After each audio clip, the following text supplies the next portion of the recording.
Learn how to factory reset your Acer Predator Triton 300 using the built-in Windows recovery options. This guide makes the process simple from start to finish. So this should hopefully be a pretty straightforward process, guys, and without further ado, let's go ahead and jump right into it. It's supposed to not delete your personal files.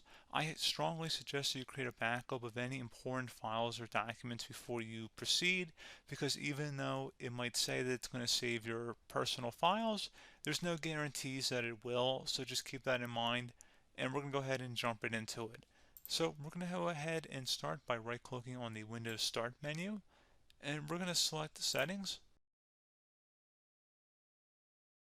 You want to select System, and then on the right side, scroll down until you get to Recovery. Reset Advanced Startup Previous Version of Windows. Go ahead and open that up.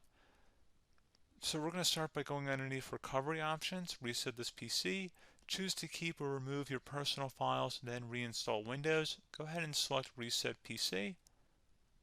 Underneath Choose an option, Keep My Files removes apps and settings but keeps your personal files. Now, like I said, there's no guarantee, but you still want to create a backup, but we are going to select that for today's tutorial here. And it's going to ask how would you like to reinstall Windows. I usually do a local reinstall, so that's what I'm going to select. And current settings is going to reinstall Windows from this device, and then we're going to select next again. This shouldn't take too long here, guys. And resetting will change settings back to their default, keep personal files, reinstall Windows from this device, remove all apps and programs, and you can also view what apps will be removed. This will take some time and your PC will restart. These are the apps that will be removed, so take note of that. So you're definitely going to have to reinstall some stuff once it's done. So it looks like I accidentally closed out of there, so I'm just going to go back to exactly where we were. And we're just going to go ahead and proceed with the reset here and select reset.